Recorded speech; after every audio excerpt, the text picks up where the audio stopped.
Hello,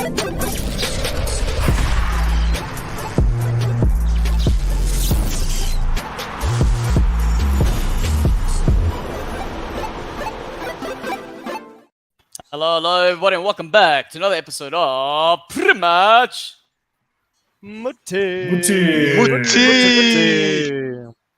Gentlemen, we finally got it right after how many episodes? I think this is the 76th episode of Pre-Match Muti, brought to you live by Goalloungetv. Ladies and gentlemen, in the house, we got Wonga Denga, the Denga Nater. We got Nick Stothel, King of the North, and of course, Selo, Lolo, Maguire, Kale, at the bottom there, representing Man United. If you haven't done the right thing yet and told your brother's uncle's best friend what to do, then I'm here to remind you that that's okay, because I'm just telling you, do the right thing and subscribe. Okay, now that that's out of the way, today we're going to be talking about the Premier League sort of results of the weekend. We're going to be looking at some Champions League highlights and, of course, talking about upcoming fixtures. We do know Wonga is certainly excited, which, Selo, you've called him out on the fact that he's side or leading the log, but his Wi-Fi connection definitely not the best in this group. He's not a guy who's actually showing that he's the top of the log. If you're top of the log, you make sure you're the first guy on the show. You make sure your background is ready. You make sure your Wi-Fi is ready. You make sure there's no load shedding. You make sure you've got water. You make sure everything is sorted so that you can be on the show to brag, because you won't be bragging forever. You know, you might just brag for this season. You might brag for 4 months. You might brag till the World Cup. You might be bragging till March. You don't know till when you'll be bragging. Because right now, Claudia is very quiet because he had opportunity to brag, and now it's over.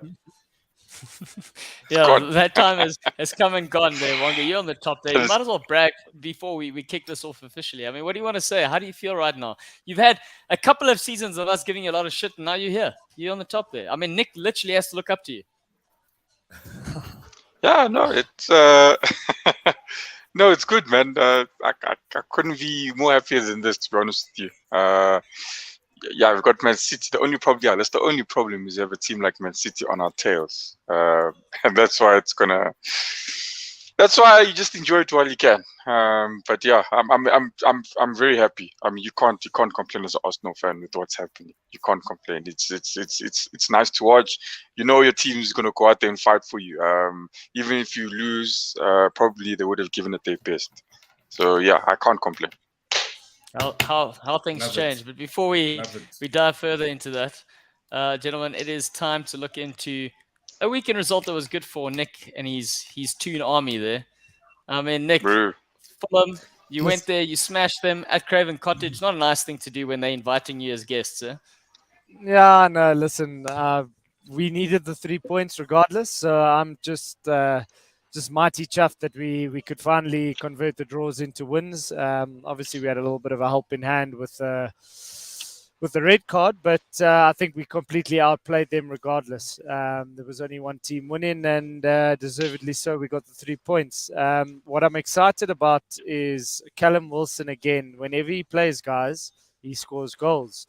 I do know he's got an injury track record that's not great, but he said something quite profound in the last couple of days, which makes sense. You know, if he can stay injury free just before the World Cup, he will score goals. If I'm Gareth Southgate, I take him. Obviously, a little bit biased. You take every single English person. So who would you take? Who would you take? Who would you take before him? Tell me, Selo. Tell me who. Ivan Toney.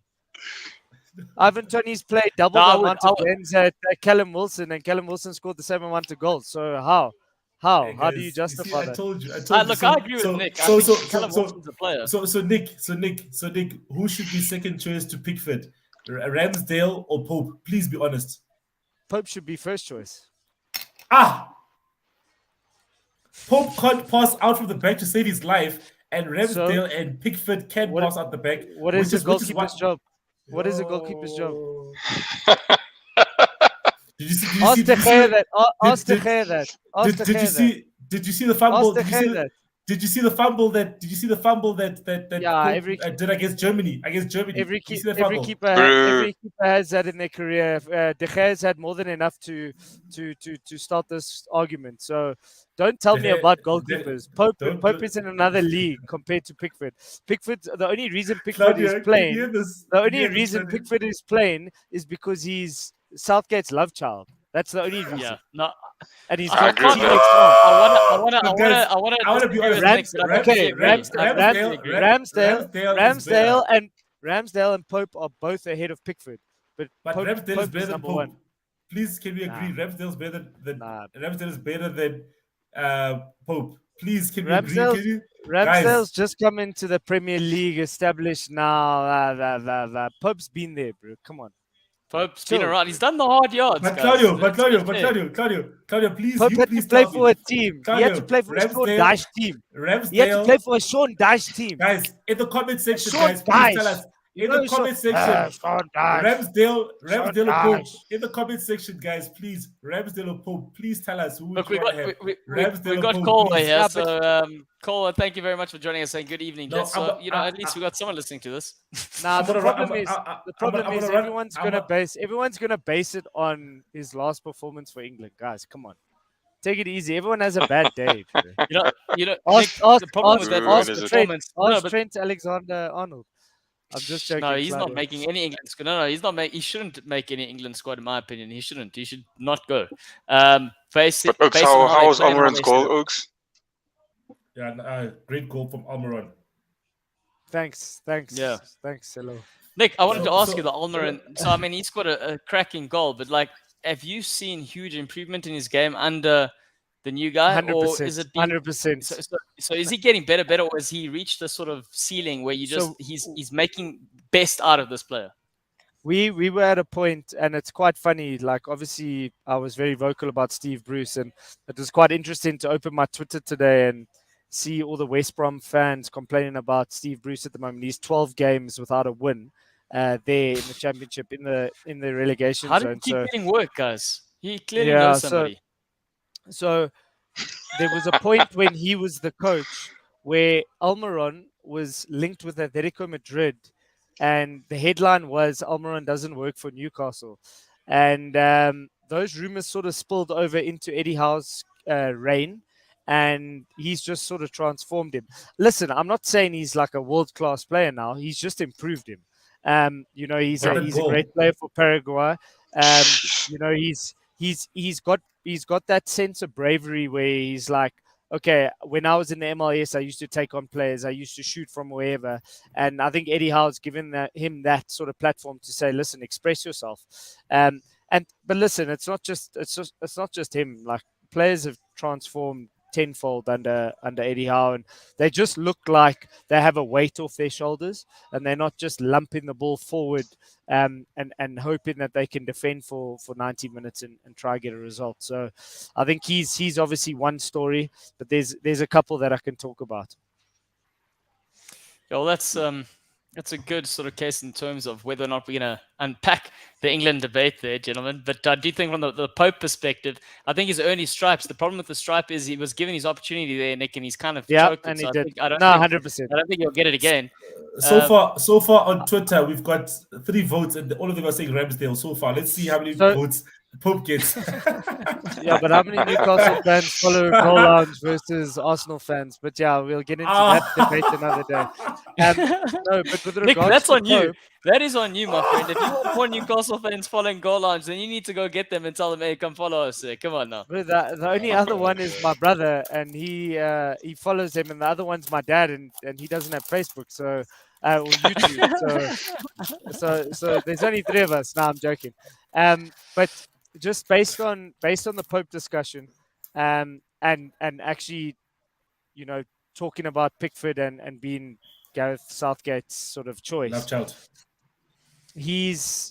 Pope will be number 2.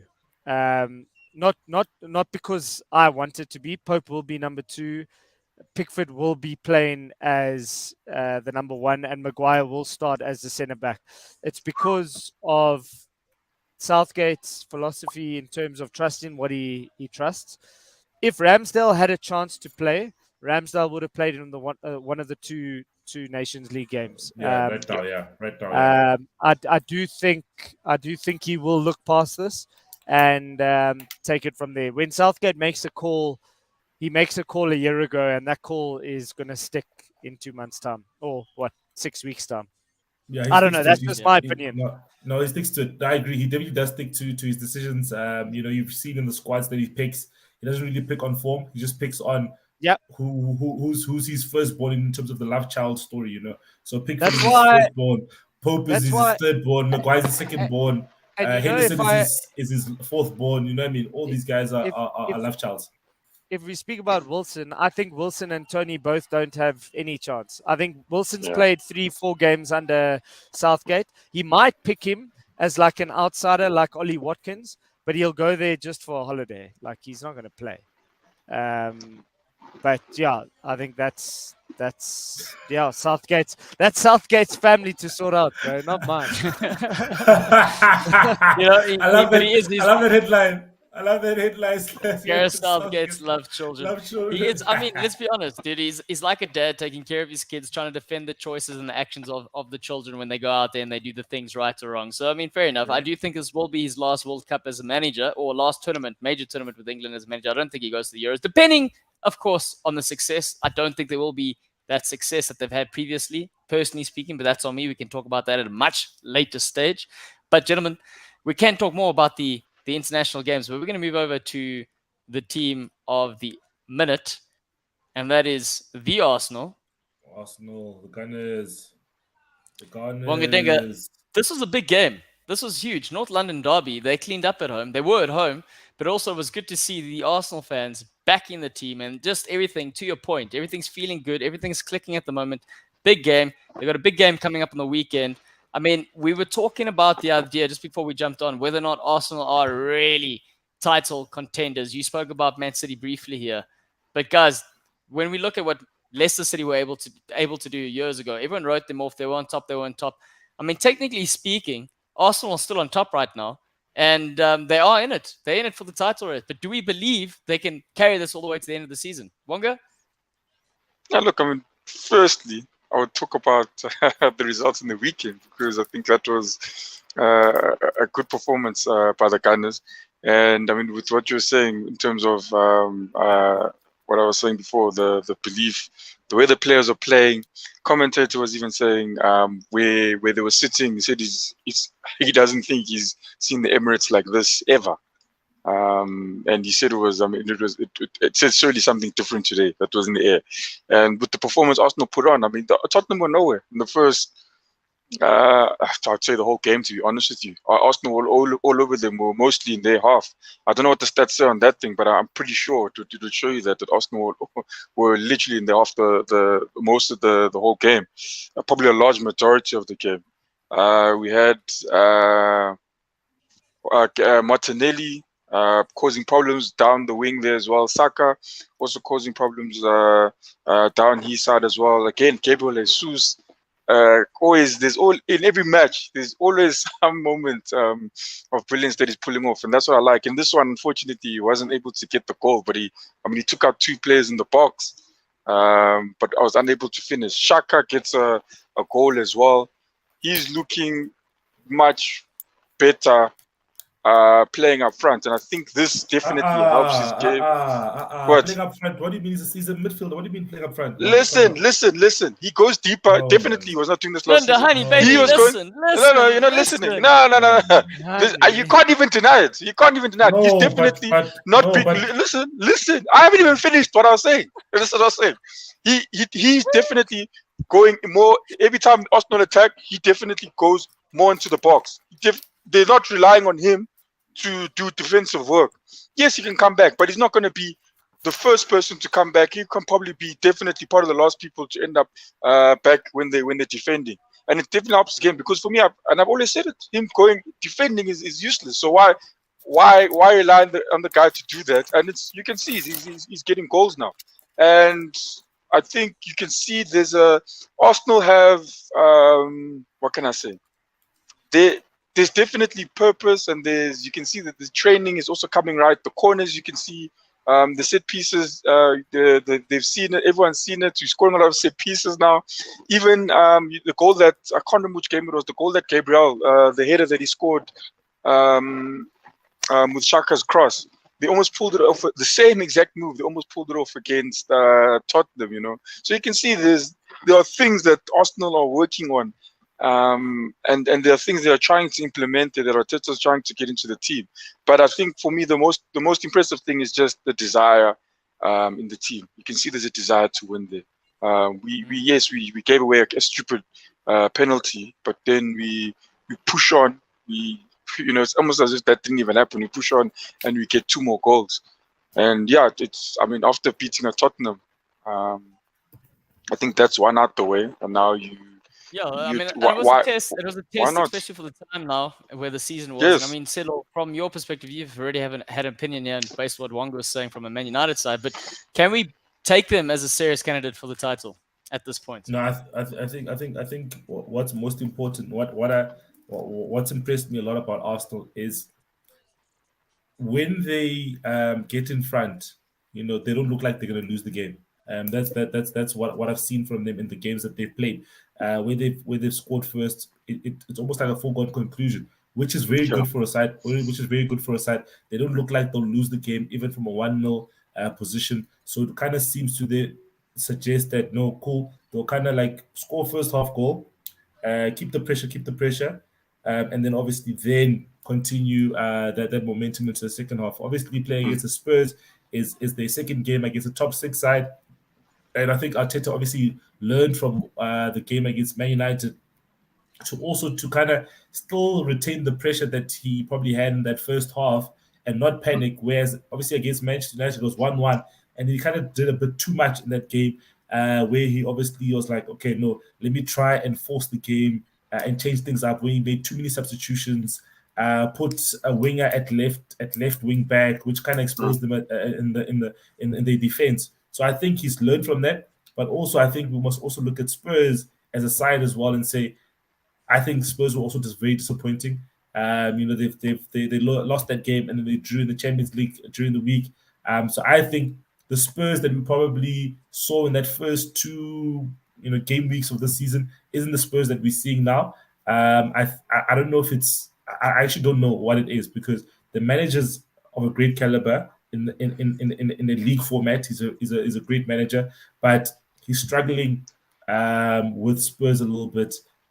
They beat Leicester, but come on, Leicester up until they played against Forest this week have been like really, really, really poor. The most goals ever conceded after 7 games in the season. So I think we must also look at Spurs and say Spurs were probably not the test that Arsenal needed. I think Liverpool will probably fare as a tougher challenge, because obviously they failed them.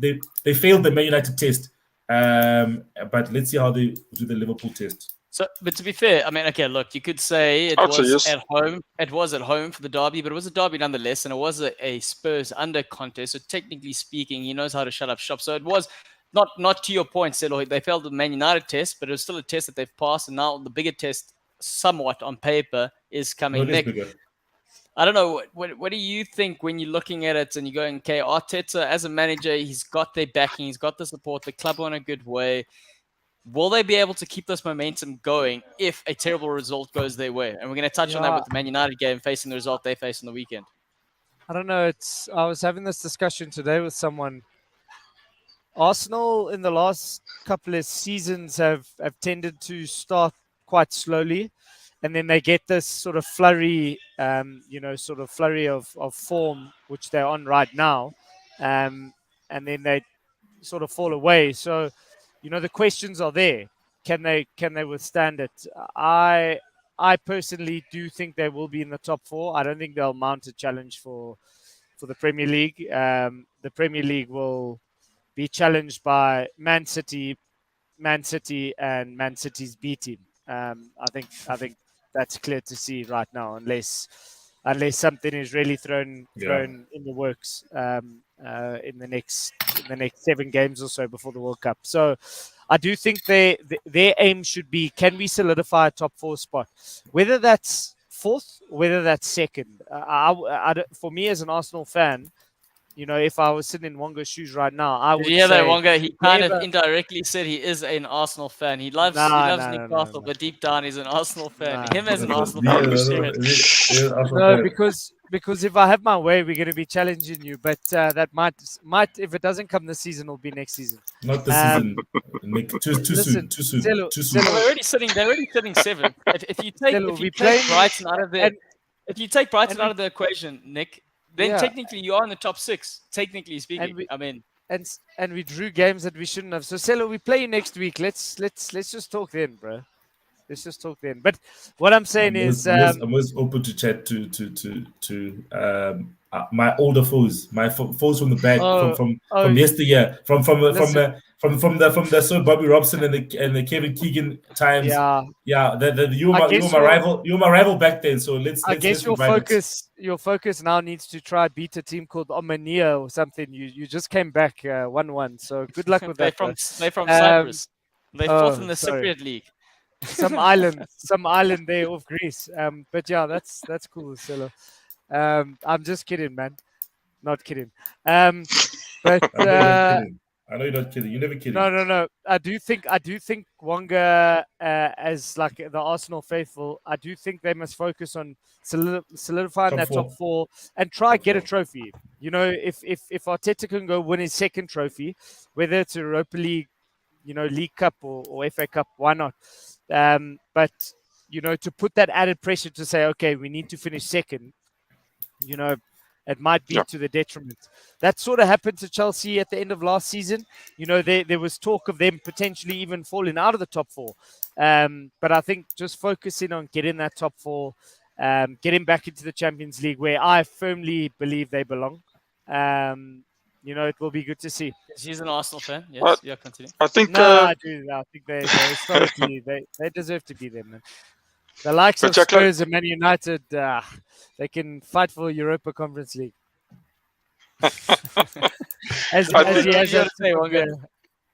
No, I'm saying I think. I mean, look, realistically looking at it, like Nick has said, I think in terms of reference to the Man City A and B team, you saw last year Liverpool. Okay, they've fallen off completely, but they finished second, but I don't know. You'd probably remember, Claudio, but how many games did Liverpool win in a row and still not win the league? So so that's what, if realistically, if I'm thinking about it, I think, maybe Arsenal, if you'd say challenge would have to be winning every single game, literally, without a misstep, until the end of the season. And beating Man City in one of the games. Yeah, I think we can. I think Arsenal will for a while probably be up there, but I think, to be realistically speaking, the way Man City is playing, yes. I think a fair challenge, like Selo said, would be against Liverpool. But eventually, I think Man City. I think something will happen there. To win those many games in a row, that's going to be a lot. Let's just pull it back a little bit, and to Nick's point, for Arsenal to win a trophy, and you're saying for top 4, as an Arsenal fan, you're going to be happy. Which trophy should he go out and go get, in your opinion, as an Arsenal fan, as a real Arsenal fan, not a Newcastle /Arsenal fan? I think we'd have to. Where are we now? I think we'd have to take the Europa. You would have to. That's what you want. Wow. No, now think about it. I'm saying now. This year. I would take number 2 and nothing else. Oh, you're saying one spot. You're saying, I thought you were saying, because if you said that's guaranteed, then definitely I'd say Europa. But if you're saying one or the other, I'd definitely say third place. I think the problem for me with Arsenal is, especially if you're going to focus on the Europa League, I think that focus only should come in February, March, if the top 4 isn't realistic. Because then you've got obviously another cracker getting into the Champions League. But I wouldn't sacrifice traveling to, I don't know where you're traveling to Poland and go to Kiev. They're playing Denmark. They're playing a Danish side tonight. Go in Poland, for instance. You know what I mean? I don't know if I would put my eggs in that basket just yet. You know, they probably will get out of their group. But I would still rotate as much as you can. You know, the Liverpool. It's Arsenal Liverpool this weekend. Yep. You know that you know, I would put my eggs in that basket, and the possibility of beating Liverpool right now is high. But if you play Liverpool, you know, in 6 games' time, just before the World Cup, or as they return from the World Cup, they might be a different beast. So there's a great opportunity to potentially get 3 points. Yeah, I agree with that. Yes. And Claudio has frozen. Frozen, just like Liverpool, just like Salah in front of goals. it might be load shedding. It might be load shedding, but that's all good, guys. Let's but we can't. Okay. There he is. It is load shedding. Welcome back to South Africa, gentlemen. This is the welcome we get. Yeah. Anyway. Yeah. Don't worry, Claudio. Missed this, eh? I'm also about to be load shed as well. So when I also switch off, don't be surprised, guys. I'm about to be load shed as well. So just you know. Turned up my screen brightness so you can still see my face, and the green screen, which has now become a grey screen. Right. We're going to move on there. We're going to discuss a team that isn't clicking as much as Wanga's pen is doing tonight. Let me just discuss. Oh, yeah? That's not me. Is it not you? Who's clicking a pen? There's someone else there. Come on, no, not me. Yeah. Hey. The red chickens. Hey, the graphics are working. The red chicken. Hey. The red The chicken. graphics are working overtime today. Yeah. Good. They've been waiting in the wings. Ready to do you see Celo, this result popped up when load shedding happened for Claudio. So I thought he was going to get out of it. That's true. You can't get out of it. Shit, that's me, guys. Sorry. Yeah, that's Celo just disappeared. Anyway, gents, this whole the Liverpool situation. Before I start talking and going on my ramble, and I shouldn't really go on a ramble, but what are your thoughts in terms of how you see things playing out? I know in the past, Nick, you've already touched on the Liverpool midfield being an issue. We know that's been a highlighted problem. But what do you think's happening? In this result in particular, it wasn't a great one. They start again. I think it's like their 12th successive game where they go a goal down at first, and it's worse because they are at home. But what do you think's happening here? I don't know. Personally, you know, do you remember we spoke about this probably a year and a half ago? Was, you know, Klopp's obviously been involved for what? It's a 60th season now, 7th season, somewhere around there. 7th. And, you know, he's a very hardcore manager. He demands a lot from his team. You look like you from Star Wars, Silla.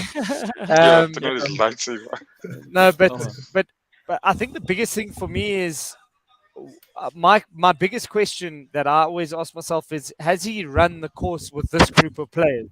Have they not for lack of a better word switched off to his methods because they physically can't handle the load and the intensity that he demands? So that might be a reason. But again, like we had spoken about their midfield. It is an aging midfield. He's got an injury-ridden midfield for the last, you know, he's had it for the last 3 years. Is it maybe a situation where it's a transition period? Maybe he needs the year and a half, 2 years to blood the new talent in, which, you know, he's got the new talent. You know, barring probably Nunez, they've all sort of paid off at the moment. So I'm not too sure. Who's clicking the pen? I don't know. I can hear it. It's not me. But I don't know if you agree with me, Claudio. Is it maybe a stimulus thing? Are the players not stimulated anymore? Are they not receptive to the methods as much? Does Klopp maybe have to change not his philosophy, but his philosophy in the way he coaches the players? And the methods in which he instills his philosophy. Maybe that needs to be adapted slightly to get the best out of the players. I'm not too sure. I mean, I think it's a tricky one when you... sorry, go ahead, Wonga. Yeah, I think it could be balancing between the two, Nick.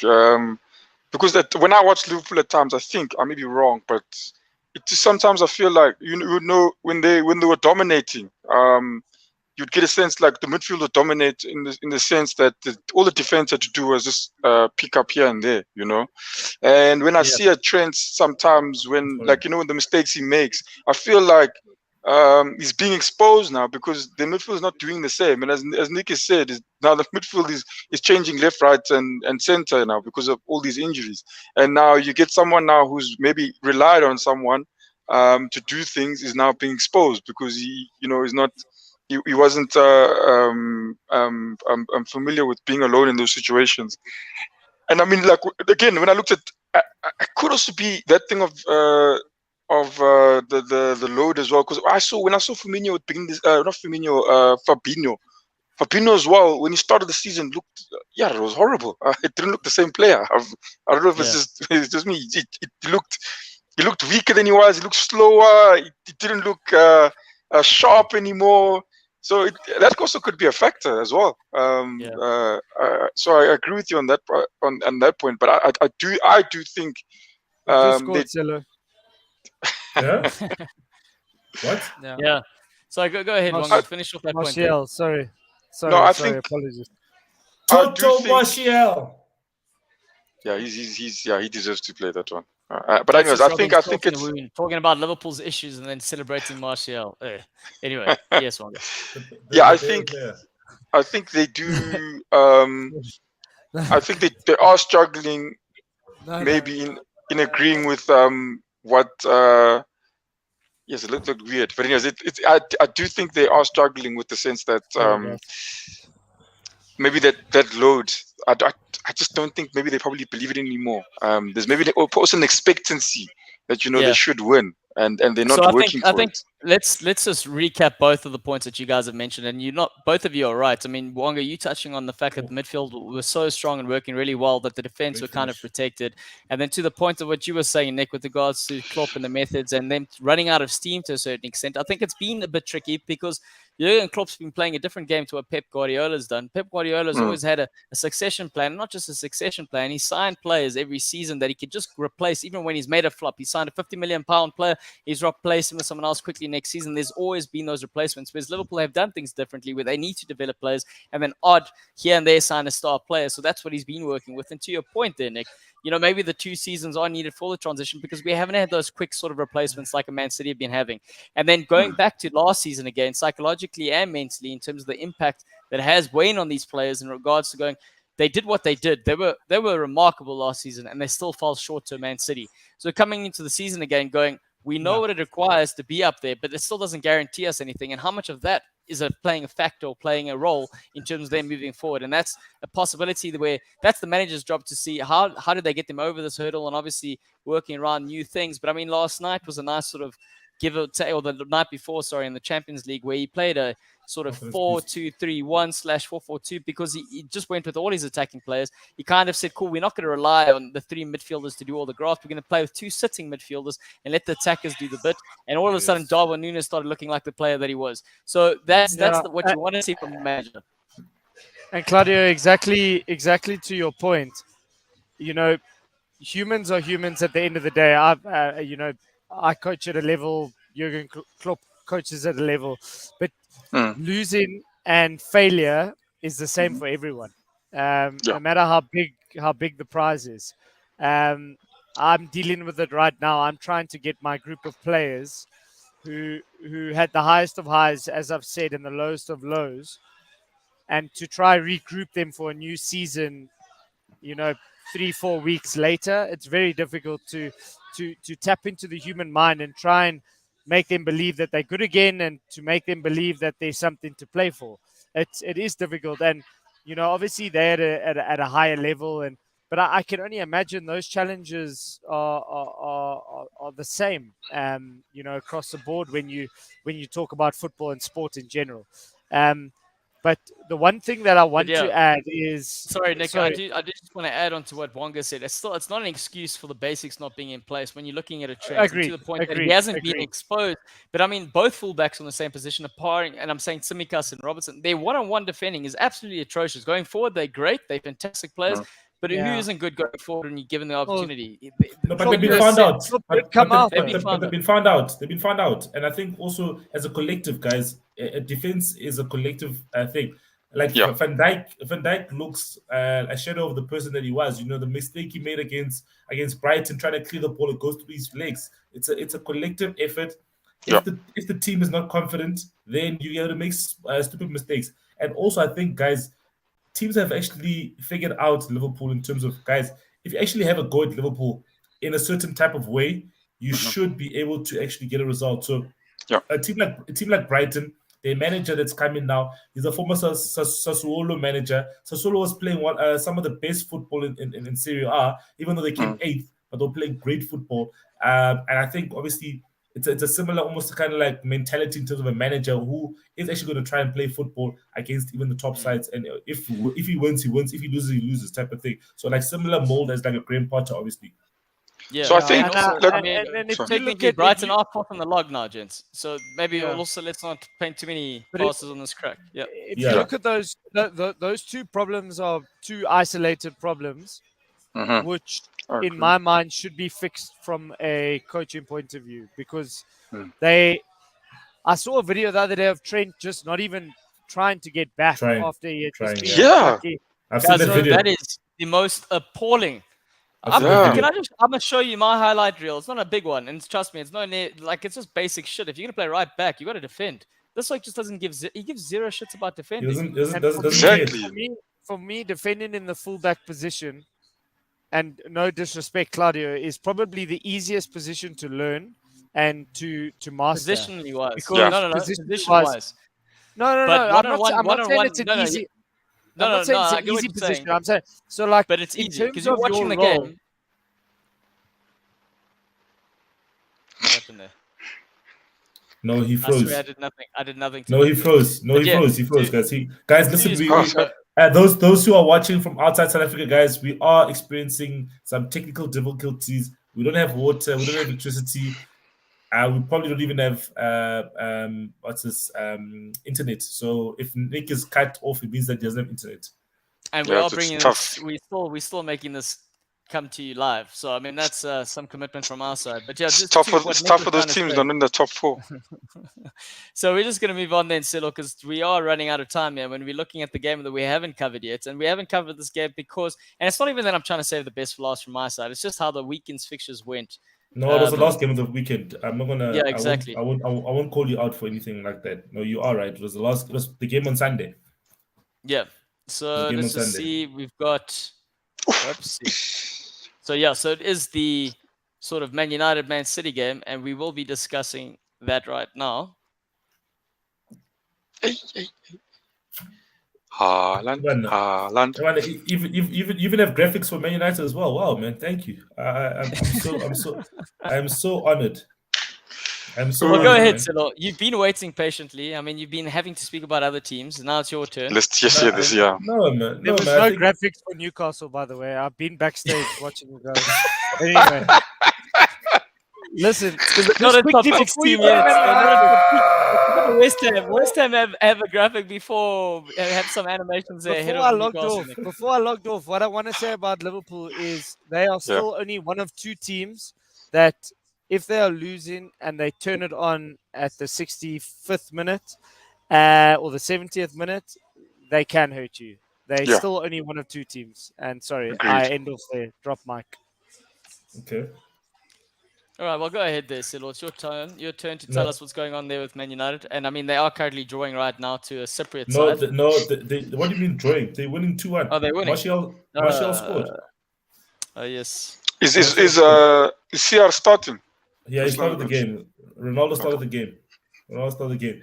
But no, man, I think guys, we just need to actually just give credit to Man City as a football team.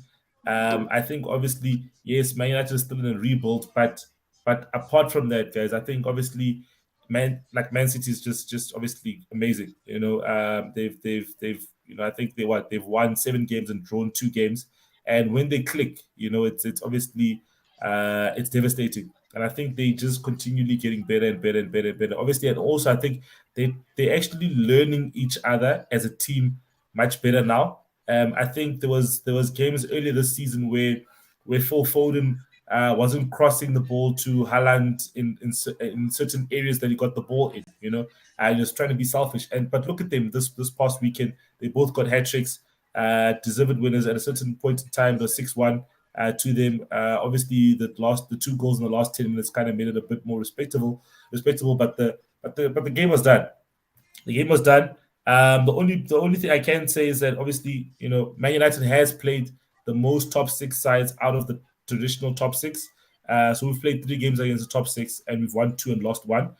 So I guess that is only positive I can take and say that, okay, cool, it's 1 loss against the top six, but it doesn't excuse the performance. It's one thing losing 3-0 to a side, but 6-3, basically 6-1. Let me call it 6-1. Actually, losing 6-1 is despicable. But I think we need to obviously, let's see what the side can do between now and obviously the World Cup. Our next 5 games, we've got two top six sides again, and we've got 3 other top teams as well, all traditionally tougher teams. Let me say traditionally tougher teams. So we've got your Everton, Newcastle, and West Ham. Nick, I always say traditionally tougher, just so I could accommodate so I could accommodate Everton. I could accommodate Everton. Not you. It was the Everton. Okay. No, because I was gonna say tough teams, but Everton has been so yo-yo, but traditionally tougher sides to play against, which is your Everton, West Ham, and Newcastle, plus Chelsea and Spurs. So that's our next 5 games. Those are 5 tough games. If we're being honest in the Premier League, I'm not saying there is easy games in the Premier League, but if there was like a Norwich in the Premier League, that's an easy game. Bournemouth, easy game. You know what I mean? But these are tough teams, battle-hardened teams with quality players that start for Brazil, players that start for England and other European nations. So let's see what comes of it. But yeah, Man City, guys, I think obviously it just shows that what a great side they are. Yeah, for the fact that they're second on the log shows how well that Arsenal has done this season. But yeah, if you look at all the other sides, Arsenal has played 2 top 6 sides. Tottenham has played 2 top 6 sides.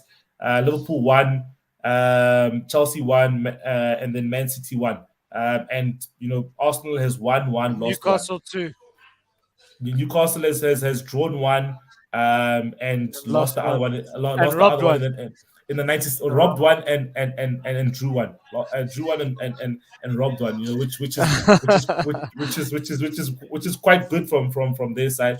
I think obviously let's see what happens in the Premier League, but it is taking shape. I think we can see it's taking shape. We see the Brightons of this world are still lingering in the top 7. Newcastle is in the 7th position. Man United in the 6th position, and let's see what happens. Obviously, there'll be a catch-up week for the games missed when the Queen passed on. But let's That's see. interesting. That's interesting what you say, Silo. Like in terms of the well-coached teams, they all sort of form in shape there in the top 7, 8, 9 teams. 100%. So like 100%. Brighton's there as a consequence of Graham Potter. Eddie Howe's done a good job at Newcastle. As much as Man United, they fell short against Man City, but there is a process there, and you can actually see it. Yeah. Liverpool are there and thereabouts. They're going through a run of poor performances, but they will come right. And Arsenal are probably the best performers of the season, just based on, I've watched that documentary. I'm sure some of you have. He's got a process and he's following his process, and the rewards are reaping at the moment. So it's good to see, and it's interesting to see a potential top 8, top 9 forming, because I think West Ham won't be down there for too long. And you might find a couple of surprises. No, definitely. Guys, there's so much quality in the Premier League, guys. Like Southampton has a very young squad, but a quality young players. You know what I mean? And their coaches also, we know, guys.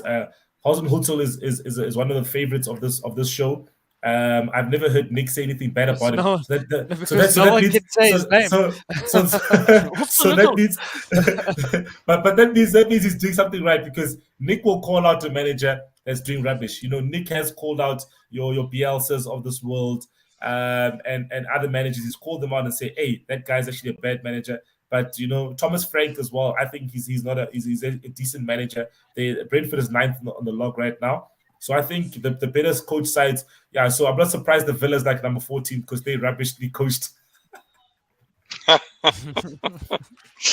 I do think he's on a tightrope at the moment, to be honest with you, Claudio. I don't know about his coaching ability. I think he needs to be tested, and he's been tested now. But I do think he's on a tightrope at the moment. He needs results. I think even that's why, like Sila's saying, the league is taking shape, and I think that's why you get a. I think was it who fired the manager? Was it Wolves? Wolves did. Yeah, and I mean, you would say that, yeah, look, you're looking at them. I look at the game. If you look at the stats, you look at it was pretty evenly balanced, but you're not putting the ball in the back of the net. You're not getting results. You're sitting now third last. So yeah, you can see like teams are. Guys, I think he scored 52 goals and conceded 50 or something. Guys, Wolves have scored 3 goals this season, guys. 3, guys. Everyone else has scored more than that, guys. How can you score 3 goals in a season, guys? 3. Yeah, look, I mean, Leicester are doing bad as well, but they're sticking with their guns. At least they've scored 14 goals, guys, but they just can't stop conceding. Yeah, no, but I agree with you. Manager. So let's see what happens. No. Rumor has it, Julian Lopetegui was fired by Sevilla yesterday. He's a George Mendes client. Julian Lopetegui is going to go from Sevilla to Wolves. That is the rumor, guys, that I caught yesterday. You've heard it first on Goalloungetv, guys. Julian Lopetegui likeliest to be manager. You can bet on it now, guys. Go to the betting corner. Yeah, go to the betting corner and go see the odds, and then you'll see who the favorites are and how true those rumors are. That's a good tactic. Just in case you're unsure and you're following gossip rumors, just go to the sort of betting corners and you'll see what's true and what isn't true. Which brings us to the next part of the show, gentlemen. It is time for the betting corner, where we make our predictions as to what we think is going to happen on the weekend fixtures. And the first one is Newcastle, Brentford. And here we go, Wonga. We're going to start with you. We're then going to go Nick, and then we're going to go Selo. And tell us why you think the prediction is going to happen as well. So Newcastle versus Brentford. Wonga Dega, let's hear it. I think Newcastle team on form. Last game they scored a lot of goals. They look like they're playing differently as well.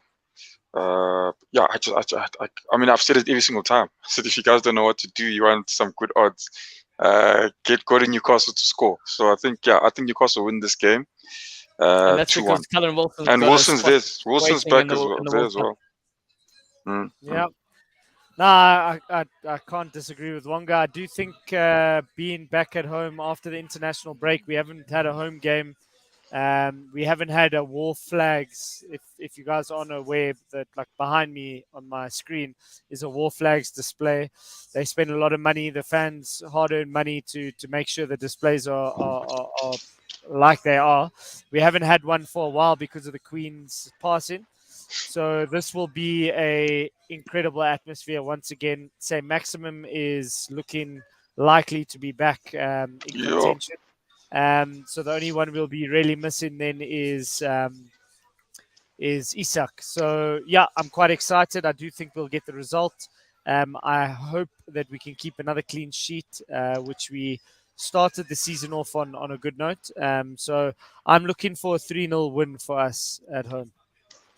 Wow, okay. 3-0 win. Confident prediction there. So it's good to be Arsenal fan and Newcastle fan these days, eh? All right. Yeah, no, I think it'll be a 2-1 result to Newcastle. Yeah, obviously at home they do quite well. I put all my life savings on them scoring 2 goals the last game because of Wanga's predictions at home, and they didn't get the result. And so, let me just say 2-1. So yeah, guys, don't take Wanga's predictions too hard. Eh? You'll lose all your life savings. Yeah, I'm gonna go with a 3-2 prediction. I do think, like, to the point of, yes, Arsenal and Newcastle are both doing well, but it's great to see the club and the fans get behind the sides, and it's also a big reason as to why they're doing well. So I do think they'll walk away with the 3 points, but I think Tony is going to battle out with Wilson if Wilson doesn't get injured in the first half to see who goes to the World Cup. So let's see, 2 goals from Tony, 3 goals from Wilson. Yeah. Next game, gentlemen, and this is arguably the big one for the weekend. It's the Arsenal versus the Liverpool, the challenge where they do say if Liverpool loses, they are out of any... Look, they're already really not in the title running, but I mean, they're really out completely and they're just focusing on top 4 if they don't win this game. Wonga Denga, what do you think's happening? Yeah, look, I think this game is going to be a difficult one for Arsenal. That's the honest truth about it. Because Liverpool have been struggling for form. Now you're playing guys on top of the log. What a way to get back at the critics. That's definitely what everyone's going to be looking at. But I still think Arsenal have what it takes to beat Liverpool. If they carry on playing the way they have, I think they have to try and bring the game to them. A Trent. Wow, The Trent Jason, what a prediction, eh? No ways, no ways, no ways. That's what I was going to predict for Arsenal. I would say, I was going to say 2-1 to Arsenal, even as well. And I think if Arsenal don't win it, I think it could end up in a draw, to be honest with you. But I do think Arsenal will probably be the better team at the end of the day. Yeah, I predict the same result, but the other way around. I think Nunes is going to have a game that is completely unknown to us, and I think he will score a goal and probably get an assist. So I do think Liverpool are going to snatch us 2-1. Saliba, Wow. Gabriel. I don't rate Nunes at all. He needs to prove me wrong, just based on what I've seen. But I do think he will be involved. And in the past, the recent past, Arsenal's sort of weak point is Liverpool. So yeah, I think Liverpool will come on.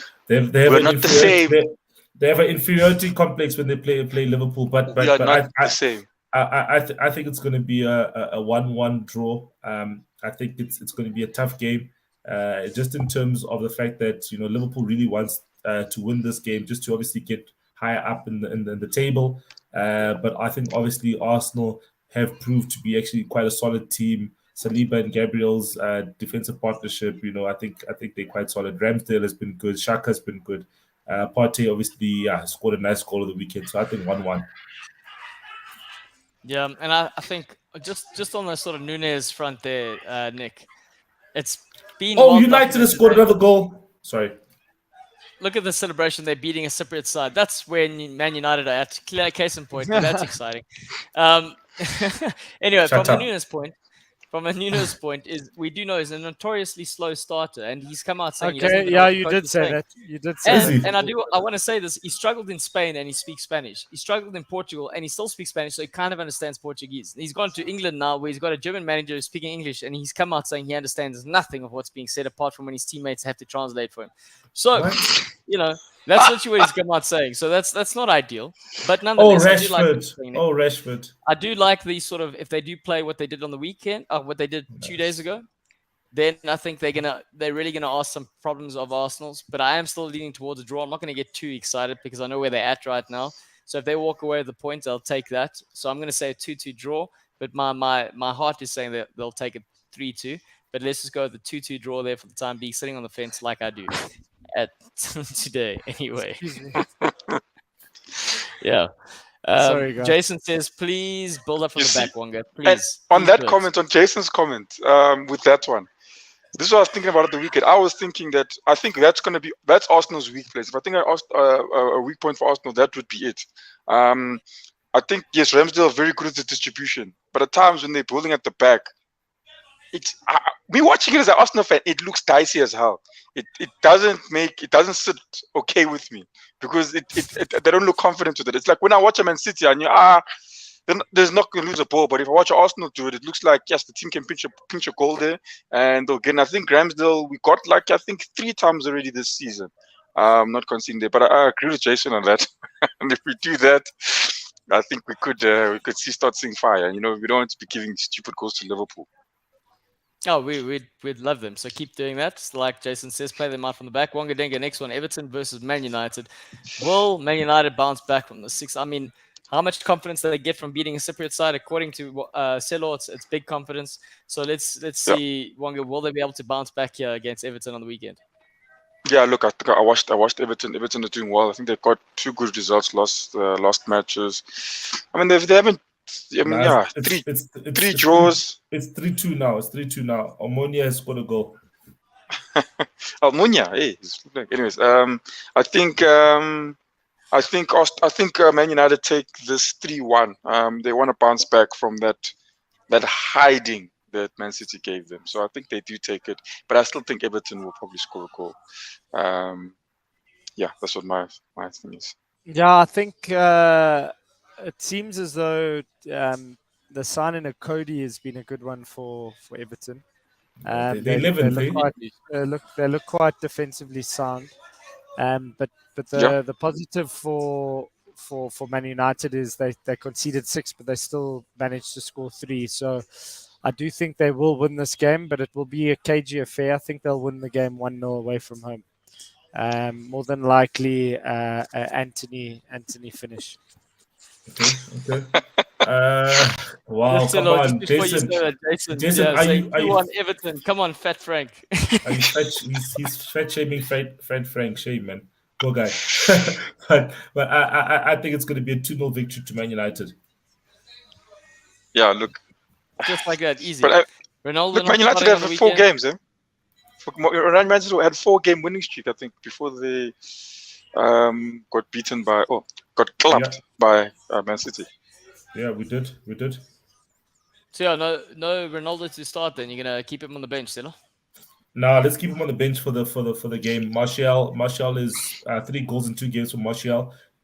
He's done well. Like Martial is averaging a goal and assist every 19 minutes this season. But he hasn't played that many. He's only played like 5 games, but he's averaging a goal or assist every 19 minutes, which is pretty cool.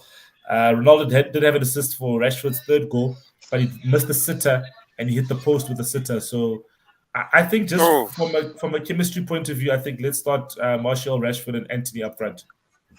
I just want to say, Man United are sending Ronaldo to his retirement earlier than what he thought, to be honest, because I watched him for Portugal, and I can't. He is so out of form. The confidence isn't there. He needs game time. He's not getting it. He's frustrated, Yes. and you can see it. He's overthinking everything. I'm like, this is not the player. And the Portuguese in the newspapers were turning on him in Portugal, which is not something that happens every day. Incredible. Yeah, they're turning on him. They're saying it's time for the man to sit bench. His time is gone now, and this all stems back to the point at Man United where they're not playing the lad. So you went from a player. How many goals did he score last season? 23, was it, Silo? 17 in the league. Yeah, about 23 in all competitions. Yeah. Here's a guy who scores 20 plus goals still, and he's being treated like that. We're not going to go into the debate whether or not he's being treated harshly. I mean, Nick's had his say. Silo, you've had his say. Bruh. I'm not saying. I said leave. we're not going into the debate. Yeah, he wanted to leave, and he had suitors. He had people wanted to take him, and they didn't let him go. Nonetheless, I don't think they're going to win this game. I'm going to go with a draw. I'm going to say 2-2 draw because I think the Toffees and Fat Frank and Connor Cody are going to do something. Put Connor Cody in your fantasy league team because I think he'll get an assist or a goal over the weekend. Mark my words. There, Wonga, you got your predictions on the betting. I got my predictions for fantasy. Look out for that. And that pretty much wraps up the show for today. We're going to go to the final thoughts. Wonga Denga, you kick us off. What do you want to leave everyone with? I think a manager is having a difficult time at the moment. Must be Patrick Vieira, with the way decisions have gone his way, especially with the one. I don't know if you guys saw it, the Chelsea one this weekend. That was but was not the one against us. We got given a draw there, so it evens out. Yeah, but I mean, but not for Newcastle. Was it against Newcastle? I'm getting the teams wrong. But anyways, that decision was horrible. And I mean, 4 minutes, like literally 4 minutes later, the guy's supposed to be off. Assists, the most flashiest guy in the Premier League. So yeah, I don't know. I'm still, this VAR is still confusing me, but yeah. Nice. Is that your final thought, Wonga? Yeah, VAR confusing me. You seem very confused, but yeah, no. Okay, Jason and I are having this. Cyril, read this. Everyone, look at this.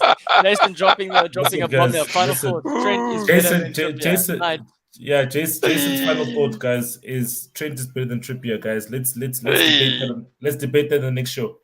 Yeah, it's not the case. Just ask. I'll ask you, Jason. Where was Trent the night that Trippier was playing the Euro final at Wembley? I think he was at home, or not even in the squad. But and yeah, I wouldn't have wanted to be in that squad for that one. They lost that final. What a great one to be bringing up there. Yeah, but anyway, But it's good to be back. We didn't have a show last week. It's good to have Claudia back in load shedded Africa, South Africa.